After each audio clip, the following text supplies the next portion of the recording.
తాకట్టులో ఉన్న బంగారాన్ని విడిపించి ఆ రోజు ఆన్లైన్ రేటుకే మేము కొంటాం. Sharma gold company. నమస్తే రమగారు.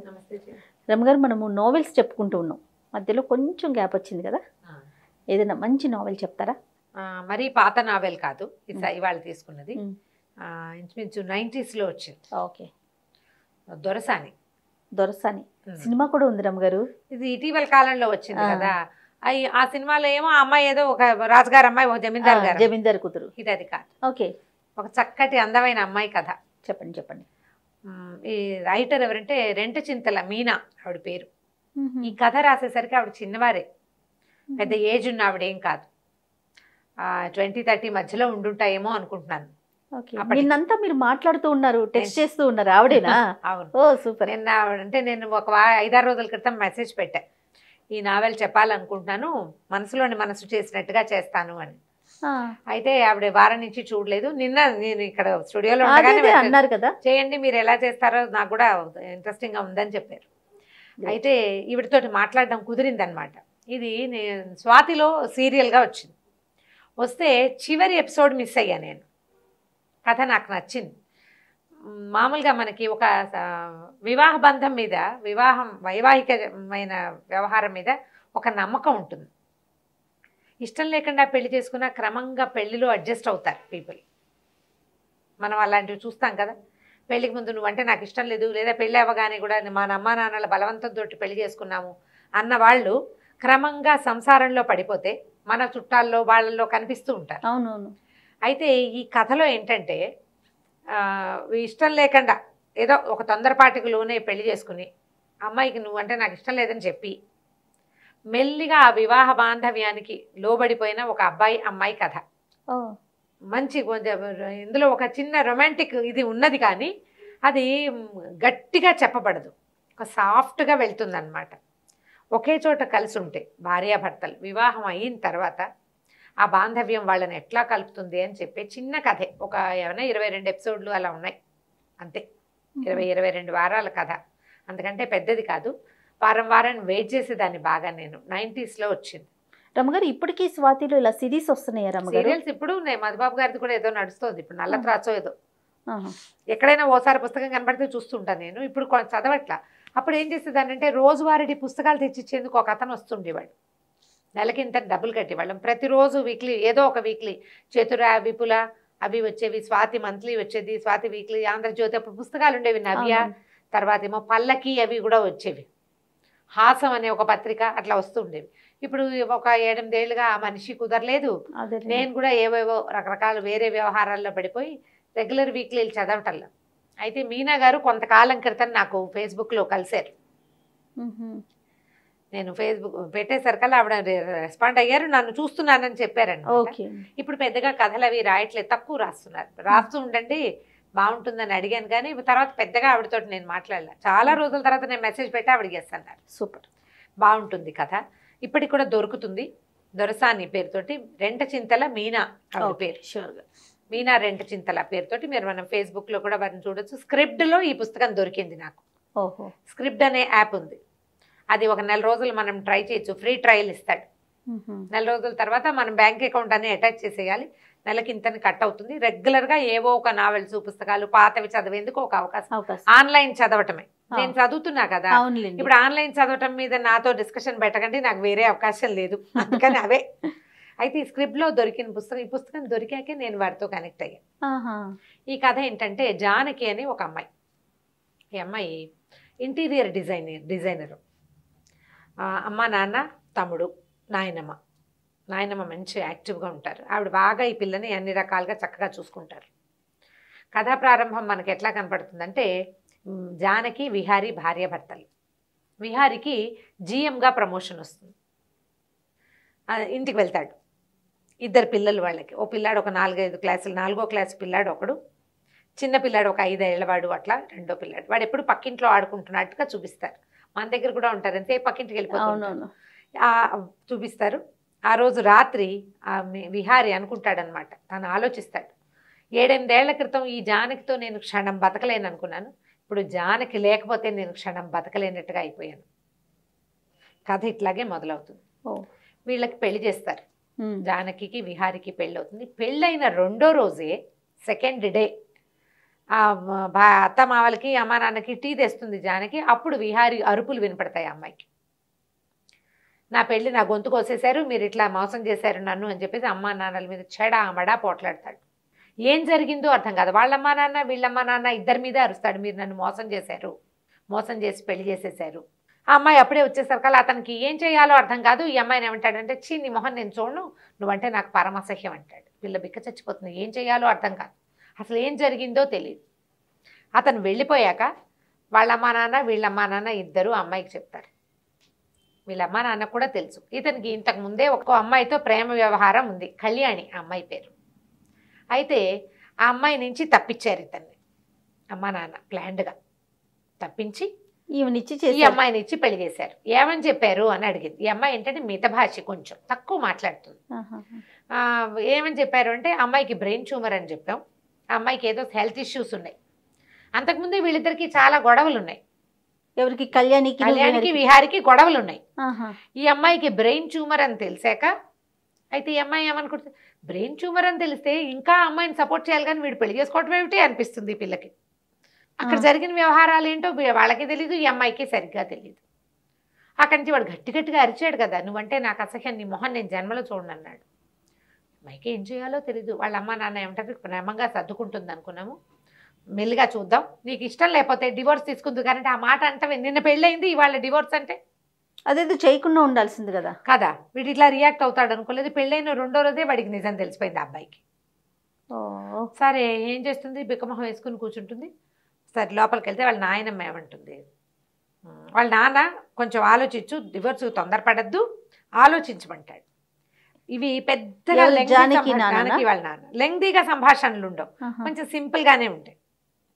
ఆలోచించు, నిదానంగా చూద్దాం, కొంచెం టైం తీసుకుందాం, డివోర్స్ తీసుకోవచ్చు కానీ దానికి తొందరపడటం ఎందుకు, ఇప్పుడే నేనే కదా పెళ్ళైంది, కొంచెం సమయం ఇస్తే ఇవన్నీ సర్దుబాటు కావచ్చు. మాకు తెలుసు విహారి చక్కటి వాడు, మంచి ఉద్యోగం, అమ్మ నాన్న చాలా మంచివాళ్ళు, ఒక్కడే కొడుకు, వాళ్ళు కూడా నీతో బాగా ఉంటారు, నీకు లైఫ్ బాగుంటుందని చేసాం. ఆ ఒకటేదో ఆ మాత్రం స్నేహాలు ప్రేమలు లేని వాళ్ళు ఎవరు ఈ రోజుల్లో? బాగుంది కదా ఆలోచన, బాగుంది. సరే అక్కడి నుంచి నాయనమ్మ ఏమంటుంది, నాయనమ్మ ఏదో సర్ది చెప్పడానికి ట్రై చేస్తుంది. ఏమంటుందంటే, మేము క్లబ్కి వెళ్తే, ఆవిడ ఒక క్లబ్కి వెళ్తుంటారు, యూత్ క్లబ్, క్లబ్కి రమ్మంటుంది. నేను ఎందుకు రావాలి, నేను రాను, అయినా యూత్ అని పేరు పెట్టుకుని నిన్నెందుకు చేర్చుకున్నారు వాళ్ళంటే, అక్కడ రవి నిన్ను అడుగుతున్నాడు రమ్మంటుంది. ఆ రవి అనేవాడికి ప్రపోజ్ చేస్తారు నాయనమ్మ. అతను చెస్ బాగా ఆడతాడు ఆవిడతోటి. ఈవిడేమో అమ్మాయి ఏమందంటే, అమ్మ నీకు నచ్చేది ఏమైనా ఉందా, రవి నీతో చెస్ ఆడతాడు కాబట్టి నన్ను ఇచ్చి పెళ్లి చేయాలనుకుంటున్నావు అంతే కదండి, మరి నువ్వు విజయ్ని ఎందుకు చేసుకోవాలనుకున్నావు అని అడుగుతుంది. ఈ అమ్మాయి జీవితంలో కూడా ఒక అబ్బాయి ఉన్నాడు, ఆ అబ్బాయితోటి అమ్మాయికి ఒక సమస్య, అందుకని వదిలిపెట్టేసింది. ఇవి జరుగుతాయి కదా, ఫ్రెండ్స్ ఉంటారు, పెళ్లిళ్ళ మాటలు వస్తాయి, వాళ్ళతోటి పడలేమనుకుని మానేసుకుంటారు. చూడక్కర్లేదు, ఇప్పుడు అసలు చూడాలా, ఇది వరకు కూడా చూసేవాళ్ళు కాదు, ఎవరికి వాళ్ళు డిసైడ్ చేసుకోవచ్చు, అదేం పెద్ద వ్యవహారంగా ఏమి నడిచేది కాదు. ఈవిడేమందంటే, కాదు నువ్వు ఎందుకు ఆలోచించవు దీని మీద, ఒకడేమో నీకు క్లాస్ పీకుతాడు ఆ విజయ్ అన్నవాడు, వీడేమో నీ మీద అరిచాడు, వీళ్ళిద్దరెవరు నీకు నో చెప్పడానికి, నువ్వు కదా నో చెప్పాల్సింది. ఇంత అత్యద్భుతమైన అమ్మాయిని పోగొట్టుకున్నావని ఏడవాలి వాళ్ళు, అది చెయ్యాలి నువ్వు అంటే, దానా దీనా విడాకులు తీసుకోవద్దు అని చెప్తోంది నాయనమ్మ స్మూత్గా. అక్కడి నుంచి అమ్మాయి ఏదో కొద్దిగా కొట్టుకున్నారు, పోట్లాడుకున్నారు. కొద్ది రోజులు గడిచిపోయిన తర్వాత ఈ అమ్మాయి అతని దగ్గరికి వెళ్ళిపోతుంది. వీళ్ళు ఉండేది విజయవాడలో, హైదరాబాద్ వెళ్ళింది. వెళ్ళేసరికల్లా విహారి దగ్గరికి పంపించారు. కాపురానికి వెళ్ళింది, ఎందుకు వెళ్ళిందో చెప్తుంది. వెళ్ళింది, వాళ్ళ అమ్మ నాన్న నువ్వు మనసులో పెట్టుకోకు, ఏడవకు, ఏదైనా ఇబ్బందిగా ఉంటే వచ్చేసేయి, నువ్వు బాధపడద్దు అని ఎట్లా కొట్లా బతిమలాడి అమ్మాయిని ట్రైన్ ఎక్కించారు. ఎక్కింది, వెళ్ళింది. వెళ్ళేసరికల్లా అతను ఇంట్లో లేడు, తాళం వేస్తుంది. ఇల్లంతా చాలా బాగుంది, చక్కగా క్యూట్గా ఉన్న డూప్లెక్స్ ఇల్లు, మొక్కలకు నీళ్ళు అవి పోయిట్లా, మిగిలిందంతా బాగుంది. ఆవిడ కూర్చుని ఉంటుంది సామాన్లన్నీ పట్టుకుని.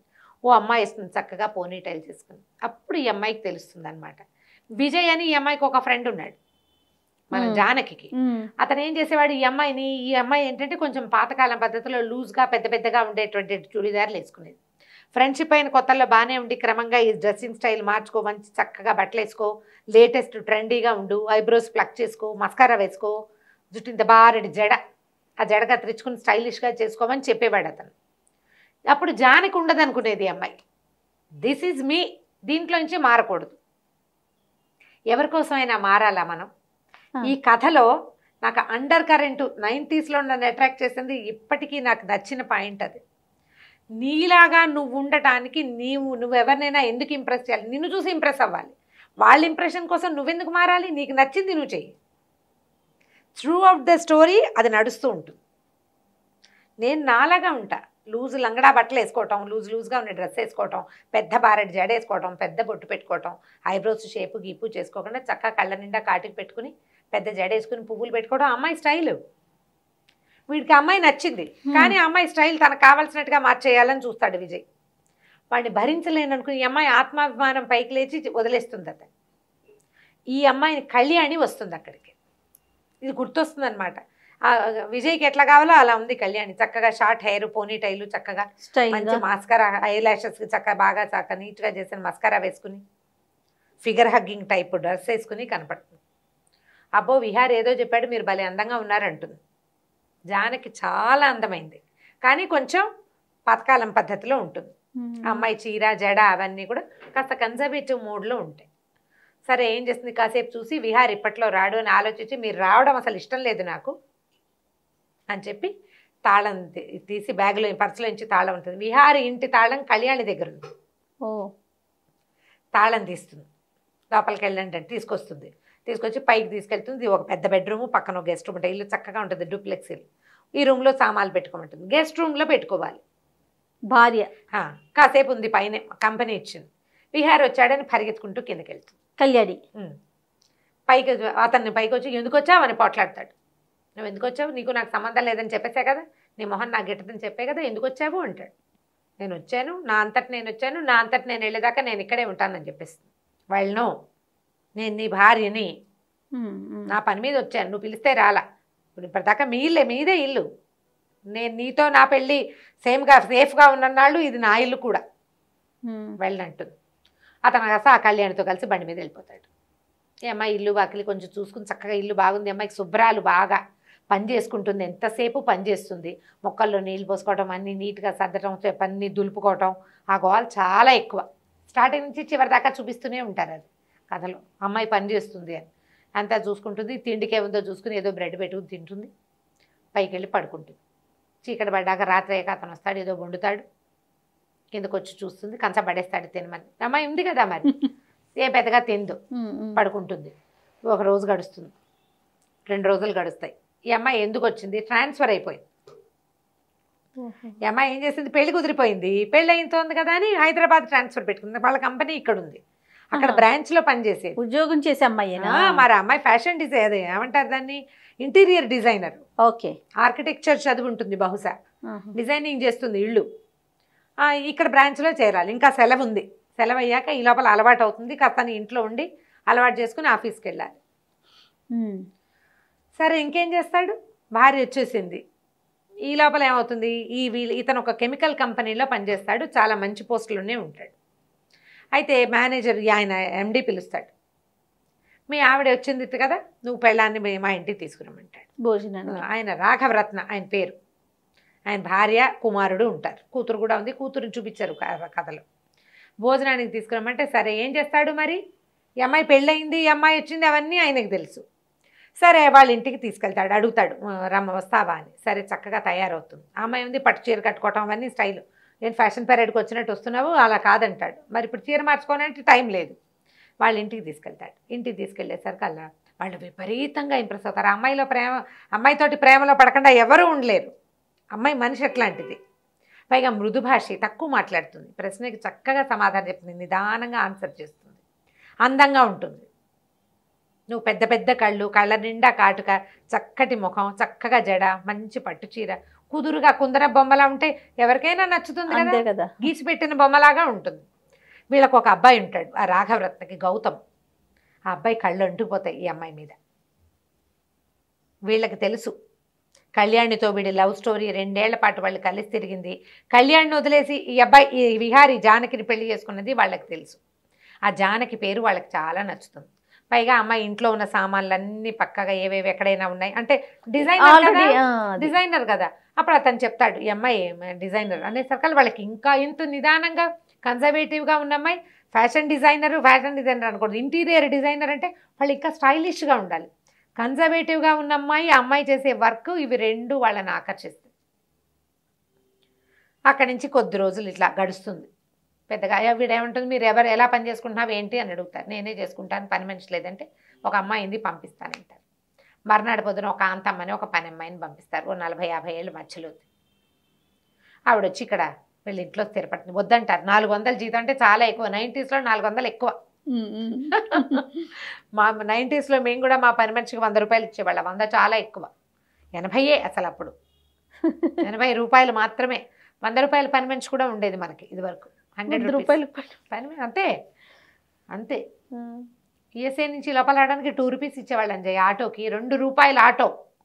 అప్పటికి షేర్ ఆటోలు ఉన్నాయి రమ్మగారు, నార్మల్ ఆటోలా? షేర్ ఆటోనే. మా ఈఎస్ఐలో ఎక్కితే మా ఇంటి దగ్గర మా ఏజీ కాలనీ ఎక్కి దింపడానికి 2 రూపీస్. సూపర్. సరే వద్దంటారు కానీ అమ్మాయిని ఉంచుకుంటారు. ఈ లోపల ఏమైంది, పిలిచారు కదా వీళ్ళ ఇంటికి పిలిచి నిన్ను మేనేజర్ని చేస్తున్నాము, తర్వాత ఏమో నీకు కారు ఇస్తాము అని చెప్పాడు రాఘవరత్న. ఈ అమ్మాయి జానకి విహారీ వాళ్ళ ఎండి కదా. Okay okay. కారు వచ్చింది, పని మేనేజర్ పోస్ట్ వచ్చింది, పని మనిషి వచ్చింది. ఓహో. ఏమంటుంది, ఇప్పుడు పని మనిషిని వద్దన్నామనుకో బాగుండదు కదా. మీ ఓనర్ పంపించింది కారు, ఎండి పంపించింది పని మనిషి కదా అని పని అమ్మాయిని ఉంచుకుంటారు.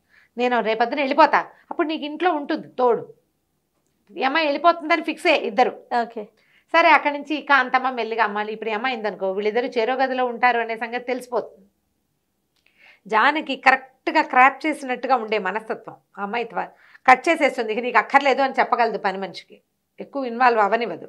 పై గదుల్లోకి రానివ్వకుండా ఉంచుకుందామంటూ ఆ అమ్మాయి పని చేస్తుంది, ఈ అమ్మాయి పని చేస్తుంది. వాకిట్లో జామ చెట్లు ఉంటాయి, జామ పళ్ళు కోసి జామ్ చేస్తుంది. జామకాయలతోటి జామ్ చేస్తే నా చెట్లు ముట్టుకోవద్దని పోట్లాడతాడు కానీ జామ సీసా మాత్రం ఖాళీ చేస్తాడు. అతను ఈ అమ్మాయి ప్రజెన్స్కి అలవాటు పడతాడు. ఈ అమ్మాయి అతి నీట్గా ఉండే మనిషి. ఇల్లు శుభ్రం చేస్తుంది బాగా. ఇంట్లో ఒక ప్రత్యేకమైన వెలుగు, పక్కలు శుభ్రంగా ఉండటం, ఇల్లు ఎప్పుడు నీట్గా. ఆ డిఫరెన్స్ తెలిసిన ఇంట్లో రాగానే ఒక ప్రశాంతంగా అవుతుంది. క్రమంగా ఈ కళ్యాణికి తెలుస్తూ ఉంటుంది ఇతను ఈ అమ్మాయికి అలవాటు పడిపోతున్నాడు అని. ఇంతలో ఏమవుతుంది, ఆఫీస్ ఆయన ఏమంటాడు, తాజ్లో పార్టీ ఇవ్వాలని చెప్తాడు. ఆఫీసు ఎండి నేను ఇస్తాను అని చెప్తాడు ఆయన. ఆఫీసులో మరి పెళ్లి చేసుకున్నావు, రిసెప్షన్ ఇవ్వద్దు. చచ్చినట్టు ఇతను తనే పార్టీ ఇవ్వడానికి ఒప్పుకుంటాడు. రాఘవరత్న వాళ్ళకి నా భార్య అని క్యాజువల్గా చెప్తాడు. ఈ జానకి మొదటి రోజు నుంచి భర్తతో ప్రేమలో పడుతుంది. తను ఒక హ్యాండ్సమ్గా ఉండే మంచి అబ్బాయి, పోట్లాటకోరు, కాస్త గయ్యమంటాడు. ఎవరో అమ్మాయితో ప్రేమలో ఉన్నాడు కానీ వీడు నా మొగుడు అనే ఒక ఫీల్ ఉంటుంది కదా, ఇతను నా సొంతం అనే భావన, పెళ్ళి, అది ఆ ఫీలింగ్తో ఎంతసేపు అతని దగ్గర అతని మీద ఒక ఆకర్షణ ఉంటుంది. అమ్మాయికి చాలా ఆకర్షణ ఉంటుంది భర్త మీద. కథ అంతా జానకి మీద నడుస్తుంది. జానకి ఆకర్షణ ఉన్నట్టు చూపిస్తారు. విహారికి చివర్లో అతను ఏ పాయింట్ల వల్ల ఈ అమ్మాయికి అట్రాక్ట్ అయ్యాడు అనేది అక్కడో వాక్యమే కనపడుతుంది కానీ అతని మీద ఆవిష్కరింపబడదు. అమ్మాయి వైపు నుంచి రాసిన కథ అనమాట. ఓకే. చదివితే భలే ఇంట్రెస్టింగ్గా సరదాగా ఉంటుంది. ఎవరో మన పక్కింట్లో ఒక కథని మనం చూసిన భావన కలిగిస్తారు. మీనా బాగా రాస్తారు. అక్కడి నుంచి ఏమవుతుంది, రిసెప్షన్ పార్టీ ఇస్తారు, జనాలంతా చేరతారు, ఆఫీస్ వాళ్ళంతా. ఆఫీస్ వాళ్ళందరికీ కూడా ఈ అమ్మాయి నచ్చుతుంది. ఇప్పుడు ఆఫీసులో ప్రతి వాళ్ళకి కూడా ఈ నా భార్య అని చెప్పాలా. ఒక క్యాజువల్గా ఆ భార్య అన్నప్పుడల్లా ఈ అమ్మాయికి ఒక సంతోషం వస్తుంటుంది లోపల నుంచి. అతను క్యాజువల్గా ఒక సాధారణ పదంగా చెప్పగలుగుతాడు. పార్టీ ఇచ్చాడని పోట్లాడుతుంది కళ్యాణి. నువ్వు పెళ్ళామని అందరికీ చెప్తావా? ఈ అమ్మాయిని ఇంట్లో ఉంచుకోవటం కాకుండా మీ ఎండి ఇంటికి తీసుకెళ్ళావు, ఆఫీస్ పార్టీ ఏం చేస్తాడు? మేనేజర్గా ప్రమోషన్ వచ్చింది, కారు ఇచ్చారు, కారుకు ఒక డ్రైవర్ని ఇచ్చారు. ఆ అమ్మాయి ఆఫీస్లో చేరుతుంది, పెళ్ళయిందని చెప్తుంది కానీ భర్తను వాళ్ళకి చూపించదు. ఇతను వాళ్ళ ఆఫీస్కి రాడు, అతను కారు వాడుకోదు, నేను బస్సులోనే వెళ్తానంటుంది. మెల్లిగా రోజులు గడిస్తే ఓ రోజు వాళ్ళ అమ్మా నాన్న వస్తారు, 2 రోజులు ఉంటారు. అమ్మా నాన్న వస్తే మనం విడివిడిగా ఉంటున్నామనే విషయం తెలిసిపోతుంది. ఇప్పట్లో చెప్పకూడదు వాళ్ళకి. మెల్లిగా ఈ అమ్మాయి బెడ్ అతని రూమ్లోకి షిఫ్ట్ అవుతుంది. ఆ 2 డేస్ ఒక చిన్న క్లోజ్నెస్ వస్తుంది. వాడు అతనికి తను క్లోజ్ అవుతున్నాడని తెలిసి ఏదైనా ఒక చిన్న తేడా రాగానే వెంటనే బిగిసిపోతూ ఉంటాడు. కళ్యాణిని వదులుకోలేడు, చాలా ప్రేమిస్తాడు ఆ అమ్మాయిని. ఇంతలో ఏమవుతుంది, ఈ రాఘవరత్న కొడుకు గౌతము ఈ అమ్మాయి కోసం రావడం మొదలు పెడతాడు, జానకి కోసం. బయటకు వెళ్దాం రమ్మని పిలుస్తాడు, లంచ్కి వస్తావా అని అడుగుతాడు. ఫస్ట్ టైం ఊరికే వెళ్తుంది. ఎందుకంటే ఆ అమ్మాయి చదువుకునే చదువు ఎలాంటిది, పల్లెటూరు బయట కాదు, చాలా మంది స్నేహాలే ఉన్నాయి. ఎవరితోటైనా లంచ్కి వెళ్ళటము, కాసేపు మాట్లాడటం, మంచి ఉద్యోగం అంది. అమ్మాయి చేసే ఉద్యోగంలో కలీగ్స్ తోటి కూడా ఫ్రెండ్లీగా ఉంటుంది. వెళ్తే అతను ఓపెన్గానే చెప్తాడు, మీరు ఎలాగో కళ్యాణి ఉంది, అతను నిన్ను వదిలిపెట్టేస్తాడు, డివోర్స్ తీసుకుని నన్ను పెళ్లి చేసుకోవాలి, నేను డివోర్స్ తీసుకున్నా నేను చేసుకోను అంటుంది. ఆ అమ్మాయిని ఇది అడిగి మళ్ళీ కలుసుకోవడానికి ఒప్పిస్తాడు. ఈ అమ్మాయికి నో చెప్పే అవకాశం ఇవ్వడు. నో చెప్పే అవకాశం అసలు ఇవ్వకుండా బాగా కబుర్లు చెప్తాడు, బాగా మాట్లాడిస్తాడు. ఈ అమ్మాయి మృదువుగా స్వీట్గా మాట్లాడే అమ్మాయి. ఇక వారం కలవటం మొదలు పెడతారు. కళ్యాణి విహారీ కలుస్తూ ఉంటారు, గౌతము జానకి కూడా కలుస్తూ ఉంటారు. కొద్ది రోజులకి ఇతనికి విహారీకి తెలుస్తుంది జానకి గౌతమ్ తోటి బాగా తిరుగుతోంది బయటికి. కానీ ఈ అమ్మాయి ఎప్పుడూ అతనికి చనువివ్వదు. అతను ఆ ప్రశ్నని మళ్ళీ దొహరాయించడు. తనని ఆ అమ్మాయికి అలవాటు చేయాలని చూస్తాడు. ఈ ఏమవుతుంది, కళ్యాణి ఒక 2 రోజులు ఎక్కడికో తీసుకెళ్తుంది విహారీ బయటకు వెళ్ళిపోతారు, ఎక్కడికో వెళ్తారు. ఒక్కోసారి అతను లేటుగా వస్తాడు, రాత్రి పడుకుంటుంది, అతను పొద్దున్న లేవడు. ఈ అమ్మాయి ఆఫీస్కి వెళ్ళిపోతుంది. అతను ఇంట్లో లేడు, ఊళ్ళో లేడు అనే విషయం అమ్మాయికి అర్థం కాదు. వీళ్ళిద్దరికి సంబంధ బాంధవ్యాలు ఏం లేవు, ఒకళ్ళ కోసం ఒకళ్ళు చూడటల్లా. అసలు చూస్తూ ఉంటారు, అండర్ కరెంట్ నడుస్తూ ఉంటుంది, ఓపెన్గా ఏం చెయ్యరు వాళ్ళు. ఊరెళ్ళేసరికి కదా, ఊరెళ్ళి మీ ఆయన కళ్యాణిని తీసుకుని ట్రిప్కి వెళ్ళాడని చెప్తాడు గౌతమే. నువ్వు వాడి కోసం చూడక్కర్లేదు, వివాహ బంధానికి విలువేం లేదు, నువ్వు డివోర్స్ తీసుకో, నన్ను పెళ్లి చేసుకో. ఇదే నడుస్తూ ఉంటుంది. అమ్మాయి ఆఫీస్కి వెళ్తుంది, వీడు ఆఫీస్కి వెళ్తాడు. అట్లా ఏమేం చేస్తున్నారు, ఎట్లా వీళ్ళు ఒకళ్ళకి దగ్గర అయ్యారు అనేది ఒక్కొక్క వాక్యంలో మాత్రమే తెలియజేస్తారు కథలో. ఒకరోజు ఈ రాఘవరత్నం మళ్ళీ ఏం చేస్తారు, మా ఇంటికి రా అని పిలుస్తారు. ఈ అమ్మాయిని ఒక్కదాన్నే, విహారీ లేడు, నువ్వు రా అంటారు. వెళ్తుంది వాళ్ళ ఇంట్లో లంచ్కి. వాళ్ళు అదేదో పండగలాగా ఫీల్ అయ్యి చాలా బాగా ఉంటారు. ఈ గౌతము అమ్మాయి వెనకాలే ఉండి అమ్మాయికి లైన్ వేస్తున్నాడు అనమాట. లైన్ వేయటమే కొంచెం హుందాగా చేస్తాడు, చిల్లరగా కాదు. వీడికి నో చెప్పాలి అనుకుంటుంది కానీ అసలు అతను ఆ వాక్యాలు రానివ్వకుండా ఫ్రెండ్షిప్ చేస్తాడు. స్నేహంగా ఉంటారు. అక్కడికి ఇక్కడికి తీసుకెళ్తాడు, లంచ్కి డిన్నర్కి, బాగానే ఉంది. కొద్ది రోజులు, ఇంకా కొన్ని రోజులు గడుస్తాయి, నెలలు గడిచినాయి అనమాట. ఈ అమ్మాయి ట్రాన్స్ఫర్ తీసుకుని వెళ్ళాలి. కానీ వీడిని వదిలిపెట్టి వెళ్దామని ఉండదు, ఆ విహారిని వదలలేకుండా ఉంటుంది. అది గట్టిగా చూపించరు. పాపం ప్రేమలో ఉన్నాడు అనుకుంటూ ఉంటుంది కానీ అతను వదిలేద్దాం అనిపించట్లేదు మనసు లోపల.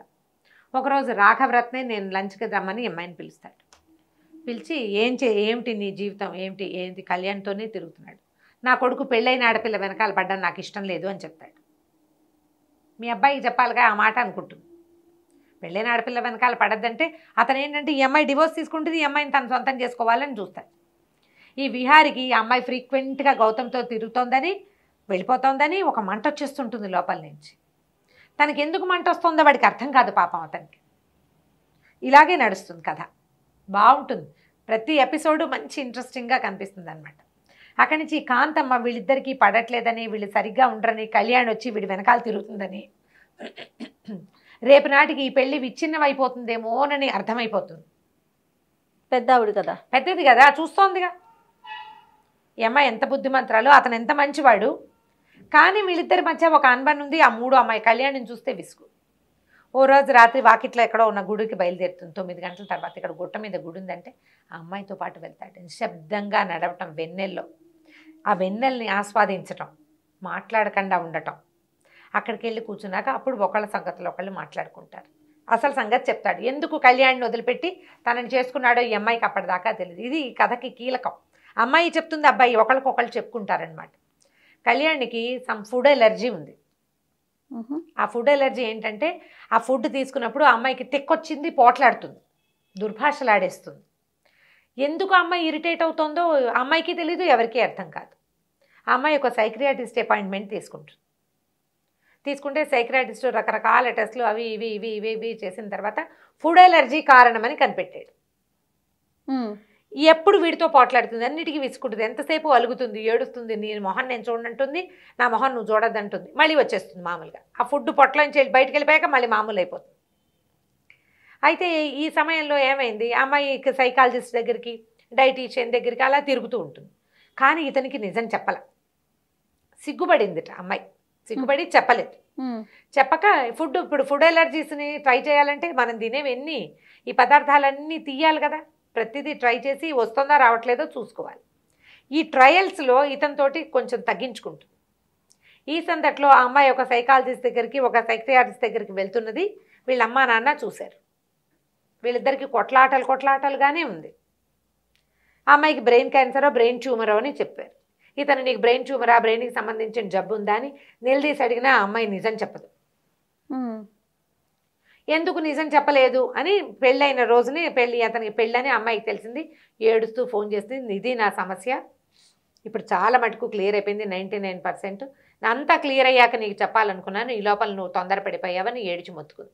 నీకు బ్రెయిన్ ట్యూమర్ అని మా అమ్మ నాన్న చెప్పారంటే, కాదు నేను వెళ్ళిన సైకాలజిస్ట్ దగ్గరికి ఇదిగో అని పెళ్ళైన రోజు రాత్రో తర్వాత పొద్దున్నో మొత్తం ప్రూఫ్స్ చూపించేసి. వీళ్ళమ్మ వాళ్ళేంటి, అతని తల్లిదండ్రులు ఆ పిల్లవాళ్ళకి నచ్చల, దాని స్టైలు, దాని వేషం, దాని అలకలు, దాని దురుసు ధోరణి, యాటిట్యూడు వీళ్ళకి నచ్చలేదు. వాళ్ళకి ఒకే పిల్లాడు, కుదురుగా ఉన్న పిల్లని చేయాలనుకున్నారు. తమ ఫ్రెండ్ కూతురునిచ్చి చేయాలన్న ఉద్దేశంలో ఉండి ఈ పిల్లని తప్పించారు. ఇది అందరూ సహజంగా అమ్మా నాన్న చేసేది. అందరు అమ్మా నాన్నలు చేస్తారు. ఆడపిల్లల విషయంలోనూ చేస్తారు, మగ పిల్లల విషయంలోనూ చేస్తారు. కళ్యాణి నన్ను నమ్మలేకపోయింది, నాకు నిజం చెప్పలేదు, దాంతో నేను తను మిస్ అయ్యాను. 2 సంవత్సరాల నుంచి ప్రేమలో ఉన్నాం మేము. ఇప్పటికే అమ్మాయి అలుగుతుంది, మాట్లాడకన్నాడు. అతివాగుడు కాయ జానకి నిదానంగా ప్రవహించే నది. అందులోకి దిగితే కానీ దాని మాధుర్యాన్ని అనుభవించడం మనకు తెలియదు, ఎవరికీ తెలియదు. ఈ అమ్మాయి ఏం చెప్తుందంటే, విజయ్ ఉన్నాడు నాకు కూడా, కాకపోతే అతనితో స్నేహం ఉన్నది. నేను ఏనాడు అతనితో కంఫర్టబుల్గా లేను. చాలాసార్లు నన్ను ప్రపోజ్ చేసినా నేను నన్ను ముట్టుకొని కూడా ముట్టుకొని ఇవ్వలే. నాకు అలవాటు లేని వ్యక్తులు, అసలు కొత్త వాళ్ళు నన్ను ముట్టుకుంటారు, వాళ్ళు నన్ను టచ్ చేస్తారన్న భావనే నాకు కంఫర్టబుల్గా ఉండదు. ఒక్కొక్కళ్ళకి చిన్నతనాల్లో అలాంటివి ఏర్పడతాయి. అతను ఎంతసేపు నన్ను మార్చడానికి చూస్తాడు, డ్రెస్ మార్చుకో, అది మార్చుకో, ఇది మార్చుకో. నేనుగా ఎందుకు ఉండకూడదు? మా అమ్మ నాన్నలకి విజయ్కి నచ్చలేదు, నేనేదో ఒకరోజు వాడిని వీటో చేస్తానని భావించారు. వాళ్ళు టైం కోసం వెయిట్ చేశారు. నేను వీళ్ళ సంబంధం వచ్చింది అనగానే అది వదిలేసి పెళ్ళికి తిరిగాను. నీతో పెళ్ళైతే ఈకు ఇలా వచ్చింది అని చెప్తుంది. ఒకళ్ళదొకళ్ళు చెప్పుకున్నాక వాళ్ళకి అర్థమవుతుంది. ఈ అమ్మాయి అలగదు, పోట్లాడదు, ఏదైనా విషయం ఉంటే క్లియర్గా చెప్తుంది. అతను ఆ అమ్మాయి ఎలా ఉందో అలా తీసుకుంటాడు, కానీ అమ్మాయిని మార్చాలని చూడు. తన పద్ధతి అది. క్లీన్గా ఉంటుంది, నీట్గా పని చేసుకుంటుంది, ఎప్పుడూ పని చేసుకుంటుంది, తన పని తను చేసుకుంటుంది, తన డ్రెస్సింగ్ తనది, అవి బాగుంటాయి. మొట్టమొదటి రోజున తను నల్లటి పట్టుచీర కట్టుకుని రాఘవరత్న ఇంటికి వెళ్ళడానికి రోజున అతను తను చూసి స్టన్ అయిపోయాడని తెలుస్తుంది అమ్మాయికి. Fraction of seconds. ఎంత స్టన్నింగ్గా ఉన్నా అతనికి అలవాటైన అమ్మాయి ఉంది కదా, సరే మళ్ళీ కొంచెం సర్దుకుంటారు. ఈ లోపల ఈ గుడిలో నుంచి తిరిగి వచ్చేసరికల్లా మర్నాడు రేపు మళ్ళీ పగటిపూట వెళ్దామని చెప్తాడు గుడికి. పగలు గుడికి బయలుదేరేసరికి కళ్యాణ్ వచ్చేస్తాం. అమ్మాయికి కొంచెం కొంచెంగా తెలుస్తాయి. ఎంతసేపు జానకి జపం చేస్తున్నాడు. జానకి అది చేస్తుంది, జానకి ఇది చేస్తుంది, జానకి అలా చేస్తుంది, జానకి ఇలా చేస్తుంది. నువ్వు జపం చేస్తున్నావు అని చెప్తుంది. ఎక్కడికో వెళ్ళడానికి తాళాలు తీసుకుంటాను రమ్మంటుంది. ఇతనికి వెళ్ళటం ఇష్టం లేదు. రోజులు ఇట్లా తాపీగా గడుస్తాయి. ఒకరోజు గౌతమ్ని అవాయిడ్ చేయటం మొదలుపెట్టి, ఈ రాఘవరత్నం చెప్పాడుగా పెళ్ళైన పిల్లతో మా అబ్బాయి తిరగడం ఇష్టం లేదని ఇతన్ని అవాయిడ్ చేయడానికి ట్రై చేస్తుంది. జానకి రానంటుంది. రాననేసరికల్లా వాడు పోట్లాడేస్తాడు వచ్చి. అతను పోట్లాడితే అమ్మాయి ఏమంటుంది, ఎందుకు మన ఫ్రెండ్షిప్ని పాడు చేస్తావు, నువ్వు నేను ఫ్రెండ్లీగా ఉన్నావు, దీనికి చివరి మార్గం ఏమిటి, మన ఇద్దరం పెళ్లి చేసుకోవటమేనా, స్నేహానికి పరాకాష్ట పిచ్చేనా, స్నేహంగా ఉండకూడదా మనం, దాన్ని పాడు చేయొద్దు, మన ఇద్దరం ఫ్రెండ్లీగా ఉన్నాం, ఫ్రెండ్లీగా ఉంచు, అంతేగాని పెళ్ళి కాదు, నేను నిన్ను పెళ్లి చేసుకుంటానని ఒక్కసారి కూడా నీకు చెప్పలేదు, నువ్వు నన్ను పిచ్చివాడిని చేసావు, అలా చేసావు, ఇలా చేసావు అని తిట్టిపోస్తాడు, చాలా గొడవ చేస్తాడు. ఏ గొడవకి అమ్మాయి సమాధానం చెప్పదు. ఒకవేళ విహారికి విడాకులు ఇచ్చిన నిన్ను నేను చేసుకోను అని చెప్పు, నేను పెళ్లి చేసుకోను, అసలు నాకు ఆ ఉద్దేశం లేదు, ఇస్తానా ఇవ్వనా అనేది నా స్వవిషయం, నీకేం తెలుసు, విహారి తిరుగుతున్నాడు, విహారి తిరిగినా సరే నేను విడాకులు తీసుకుంటానో తీసుకోనో కూడా నా స్వవిషయం, అందులో నీకు సంబంధం లేదు, నువ్వు నన్ను పిచ్చివాడిని చేసావు, నీ వెనకాల తిప్పుకున్నావు, వాడికి కుళ్ళు తెప్పించడానికి నువ్వు నాతో తిరిగేవంటాడు. అలాగే అంటారు కదా, వాడు అమ్మాయితో తిరుగుతున్నాడని వాడికి శాస్తి చేయడానికి నువ్వు నన్ను వాడుకున్నావు అంటాడు. నేను నిన్ను వాడుకోవాలా, కేవలం ఫ్రెండ్షిప్పే చేశాను నీతో, కాదు కూడదు, కొంత డిస్కషన్ అవుతుంది. ఈ కళ్యాణిని వదిలించేసుకోవాలనుకుంటాడు. ఇద్దరు కలిసి, ఆ అమ్మాయి ఏమో తన ఆఫీసర్తో లంచ్కి వెళ్తుంది, కళ్యాణి వీడు ఇద్దరు వస్తారు, ఇంకొక బల్ల మీద కూర్చుంటారు. ఎంతసేపు ఆ అమ్మాయిని చూస్తుంటాడు. కళ్యాణితో కూర్చుని జానకి మీదే ఉంటుంది అతని దృష్టి. గంధపు చెక్కలాగా కనపడుతూ ఉంటుంది మనిషి, అందంగా ఉంటుంది. ఆ కళ్ళు తిరగవు ఆమె మీద నుంచి, అలవాటైపోతుంది అనమాట. అట్లా తర్వాత తనకు నన్ను ఎందుకు పిలవలేదు అంటే ఈ అమ్మాయి కూడా నన్ను చూస్తోంది అనమాట. నాకు ఎట్లాంటి అట్రాక్షన్ ఈ అమ్మాయి మీద ఉందో అమ్మాయి కూడా అదే ఉంది అని అతనికి అర్థమవుతుంది. అయితే నేను ఊరు వెళ్తాను, నాకు టికెట్ బుక్ చేయమని చెప్తుంది. ఏమంటే కాదు, ఊరు వెళ్ళటానికి 2 రోజులు ఆగి బుక్ చేస్తానని చెప్తాడు. 2 రోజులు టైం ఎందుకు తీసుకున్నాడు, అమ్మాయి కూడా అర్థమవుతుంటుంది ఇది లా ఆఫ్ అట్రాక్షన్ అంతే. ఆ కథలో ఉన్న అండర్ కరెంట్ ఏంటంటే ఒక చోట ఉండటం కనుక మొదలు పెడితే, ఒకళ్ళ పద్ధతులు ఒకళ్ళని ఇంప్రెస్ చేయటం కనుక మొదలు పెడితే ఆటోమేటిక్గా మిగిలినవన్నీ అట్రాక్షన్స్ అన్నీ పోతాయి. ఈ కలిసి ఉండటం సహజీవనం ఉంది చూసావా, ఇది మనుషుల్ని దగ్గరికి లాగుతుంది. ఇందులో ఇంటిమసీ లేదు, క్లోజ్నెస్ లేదు, ఎవరి జీవితం వాళ్ళది, కానీ వాళ్ళిద్దరూ కలిసి ఉంటారు. ఒక అలవాటు అవుతుంది. మనం ఇలాంటి కథలు కొన్ని చూస్తూ ఉంటాం. అలవాటు తెలుస్తుంది, ఒకళ్ళనొకళ్ళు బాగా తెలుసుకోగలుగుతారు. నాకు కావాల్సింది ఇక్కడే ఉంది అని అర్థమవుతుంది. సరే కళ్యాణికి చెప్పేస్తాడు, నేను జానకిని వదిలిపెట్టి ఉండలేను, ఆమె నన్ను విపరీతంగా ఇంప్రెస్ చేసేసింది, కాబట్టి వెరీ సారీ, నేను నిన్ను పెళ్లి చేసుకోలేను. వాళ్ళ అమ్మా నాన్న కూడా వస్తారు, కళ్యాణి వాళ్ళ అమ్మా నాన్న వస్తారు. వాళ్ళు పెళ్ళి పెళ్ళి పెళ్ళి అంటారు. నీకు పెళ్ళయిందని మా అమ్మా నాన్నకి చెప్పద్దు అని గట్టిగా చెప్తుంది. చెప్పడు, కానీ పెళ్ళికి టలా ఇస్తాడు. వాళ్ళు అడుగుతుంటే తర్వాత తర్వాత అంటాడు. ఈ జానకి ఏం చేస్తుంది, అతనికి ఆ గౌతమ్కి కూడా అర్థమవుతుంది, క్లియర్గా ఆలోచించుకుంటాడు. మా ఇంటికి వచ్చిన రోజున జానకి ఎలా మొగుడికి వేసి చూస్తోంది, అతను ఎట్లాంటి బట్టలు వేసుకున్నా ఆ భర్త మీదే ఆకర్షణ అమ్మాయికి. కొత్తగా పెళ్ళైన వాళ్ళు ఒకళ్ళనొకళ్ళు చూసుకునే చూపు విహారి చూడాల, కానీ జానకి కళ్ళన్నీ విహారి మీదే ఉన్నాయి. నన్ను చూడలేదు, నేనే పొరపాటు పడ్డాను. అమ్మాయి సామాన్యంగానే ఆ ఫ్రెండ్షిప్ చెడగొట్టుకోవటం ఇష్టం ఉండదు. ఇతన్ని అడుగుతాడు విహారికి, వాళ్ళిద్దరికీ చిన్న సంభాషణ ఉంటుంది. నువ్వు ఏం చేస్తావు, ఏదో ఒకటి చేస్తానంటాడు. జానకిని బాధ మాత్రం పెట్టద్దు, బాధ పెట్టకు, అలాంటి వాళ్ళు దొరకరు. ఆమె నీ సొంతమైతే నీ అంత లక్కీ ఫెయిల్ ఇంకెవడు ఉండడని చెప్తాడు. వీడికి అర్థమవుతుంది ఈ అమ్మాయి ఇతన్ని రిజెక్ట్ చేసేసింది. పువ్వులు పంపిస్తాడు, క్షమాపణతో జానకి గారికి అని పంపిస్తాడు. ఎందుకు క్షమాపణలు అని అడుగుతాడనమాట విహారి. అడిగితే వెళ్ళి రిజెక్ట్ చేశాను, నేను అతను చేసుకునే ఉద్దేశం, ఇతనికి ఉత్సాహం వస్తుంది.